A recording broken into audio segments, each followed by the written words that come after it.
Welcome to what might just be the most anticipated new car this decade, the all-new Land Rover Defender. The old one was something of a British icon and an off-road institution. Land Rover really had a tough gig to build a successor. Get it wrong and you don't just mess up a car, you defile a national treasure. But they haven't backed down from the challenge. This Defender is refreshed, updated for the 21st century, ready to fill the shoes of its durable, capable off-road predecessor. But of course, it's not just one Defender, it's two Defenders. This Defender 110 will be arriving first, with the short wheelbase Defender 90 to follow later. Now, we do lots of these videos. We also do track tests, road tests, off-road tests. So if you want to see them, make sure to like this video, subscribe to us so you never miss another one. Now, when Land Rover says the Defender is new, it means new. Not a single body panel is shared with another model. All you have to do is look at it to instantly recognize it as a Defender. Ignore the badge on the front. You've got that upright silhouette, you've got the ultra short overhangs on the front and rear, and you've got that signature rear hinge tailgate with the rear mounted spare wheel. But what is underneath these might come as a surprise. The D7X chassis is an aluminium monocoque. Now, Land Rover says it's the stiffest chassis they've ever built and is up to 3 times stiffer than a traditional body-on-frame design. The all-independent chassis uses double wishbone front and integral link rear suspension, which Land Rover says provides the best combination of off-road performance and on-road handling. It can also be fitted with electronic air suspension, which is a first for the Defender badge. The 110's wheelbase is longer than a Discovery's, but raising the body and relocating some of the electronics has allowed for a much shorter front and rear overhang. Now, this gives the Defender excellent off-road capability as you expect because of approach, breakover and departure angles of 38, 28 and 40 degrees respectively, along with a ground clearance of 291 millimeters. It's also something of a water baby, with 900 millimeters wading depth and a drive mode dedicated to the wet stuff.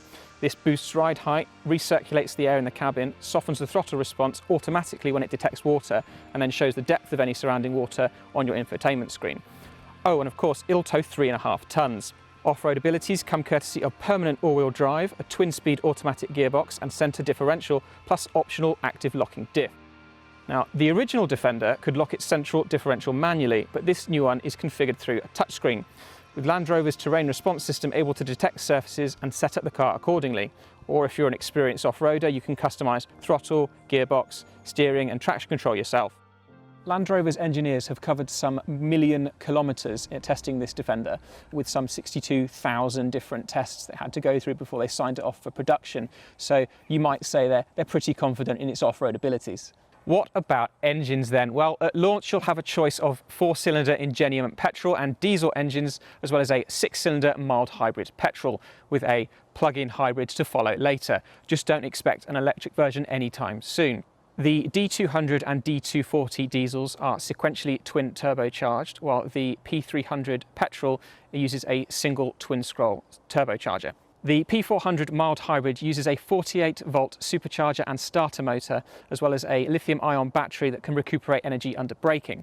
Now combined, that puts out a combined 400 horsepower and over 400 pounds-feet of torque for a 0 to 60 time of 6.4 seconds.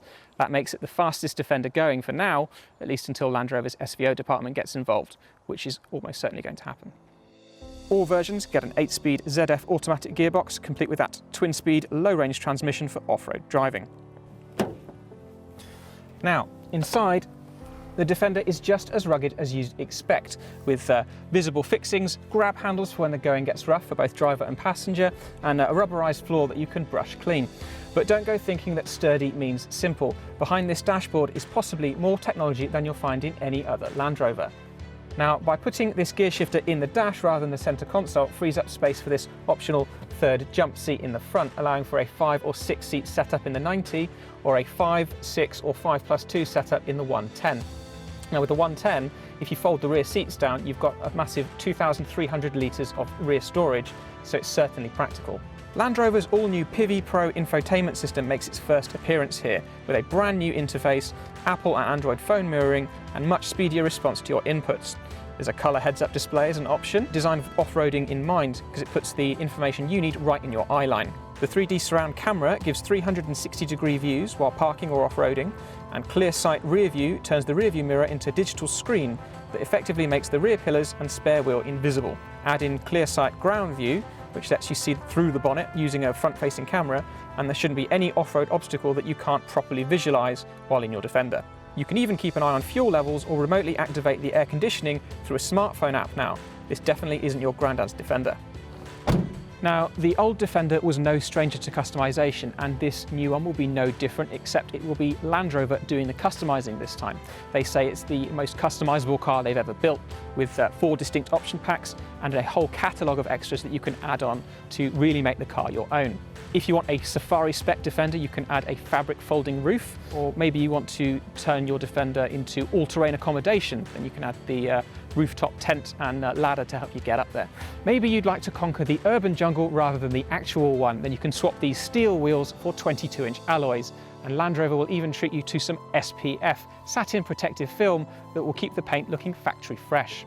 As for pricing, the Defender 110 will arrive at £45,000. Expect the Defender 90 to be somewhere in the region of 40 when it arrives, and then a commercial version to be something like 35,000 plus VAT when that arrives later. But of course, that will all vary depending on the level of customization that you add. As for how it drives, unfortunately, both you and I will have to wait a little bit longer to find that out. But if you make sure to subscribe to Autocar's YouTube channel and tick that notification bell, you won't miss our video when it arrives.